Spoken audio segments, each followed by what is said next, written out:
अशोक चौहान और मिलिंद देवड़ा दोनों को कांग्रेस छोड़ने का इनाम मिला है। अशोक चौहान को बीजेपी ने तो मिलिंद देवड़ा को एकनाथ शिंदे की शिवसेना ने राज्यसभा का उम्मीदवार बनाया है। दोनों ही नेता जब आज अपनी उम्मीदवारी का पर्चा भरने विधान भवन पहुंचे तो जय श्री राम के नारे लगे। फॉर्म भरने के बाद मीडिया से बात करते हुए अशोक चौहान और मिलिंद देवड़ा दोनों ने अपनी अपनी नई पार्टियों का आभार माना और ईमानदारी से काम करने का भरोसा दिलाया। देश के प्रधानमंत्री श्री नरेंद्र मोदी जी, गृह मंत्री अमित शाह साहब, राष्ट्रीय अध्यक्ष नड्डा जी, डिप्टी सीएम फडणवीस जी और बावनकुळे जी, हमारे भाजपा के अध्यक्ष महाराष्ट्र के, उनका आभारी हूँ। ये मौका उन्होंने मुझे पार्टी के में आने के बाद तुरंत एक जिम्मेदारी मुझ पर सौंपी है और मुझे पूरा भरोसा है कि हम निश्चित तरीके से भाजपा की ओर से दिल्ली के राज्यसभा में अच्छा काम करने के लिए शुरुआत करेंगे। मैं महाराष्ट्र के लोकप्रिय मुख्यमंत्री माननीय एकनाथ शिंदे जी का बहुत बहुत आभार व्यक्त करना चाहता हूं कि उन्होंने मुझे मुंबई और महाराष्ट्र का पार्लियामेंट में राज्यसभा एमपी होने के नाते मुंबई महाराष्ट्र का प्रतिनिधित्व करने का एक अवसर दिया।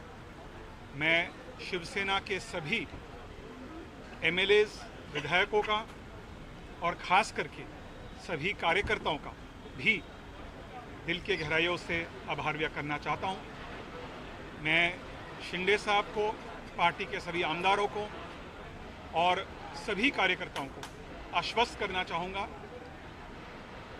कि मैं प्रामाणिक तौर पे मुंबई महाराष्ट्र शिवसेना और शिंदे साहब के विजन का दिल्ली में उत्तम प्रतिनिधित्व करने का पूरा कोशिश और प्रयास करूँगा। बीजेपी ने कांग्रेस से आए अशोक चौहान के साथ अपनी पूर्व विधायक मेधा कुलकर्णी और कार सेवक रहे डॉक्टर अशोक गोपछड़े को भी उम्मीदवार बनाया है, जबकि पार्टी के कई बड़े नेता उम्मीद लगाए बैठे थे। ऐसा ही कुछ हाल अजित पवार की एनसीपी का है।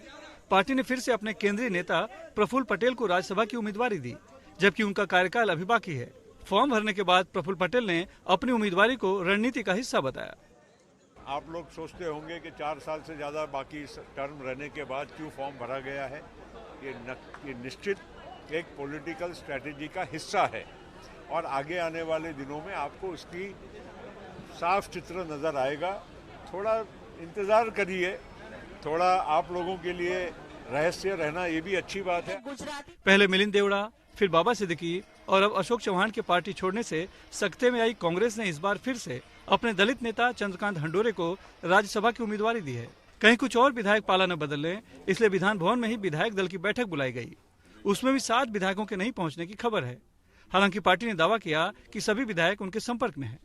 इधर महाराष्ट्र के मुख्यमंत्री एकनाथ शिंदे ने दावा किया कि महायुति के सभी उम्मीदवार चुनाव जीतेंगे। महायुति के सभी उम्मीदवार विजयी होंगे। हमारे पास पूर्ण बहुमत है। महाराष्ट्र में राज्यसभा की कुल 6 सीटों के लिए चुनाव होना है और अपनी अपनी संख्या बल के हिसाब से बीजेपी ने 3, एकनाथ शिंदे की शिवसेना, अजित पवार की एनसीपी और कांग्रेस ने एक उम्मीदवार ही मैदान में उतारे हैं। इसलिए लगभग सभी का निर्विरोध चुनकर आना तय है। हालांकि एक आजाद उम्मीदवार ने भी पर्चा भरा है और अभी स्क्रूटनी होना बाकी है।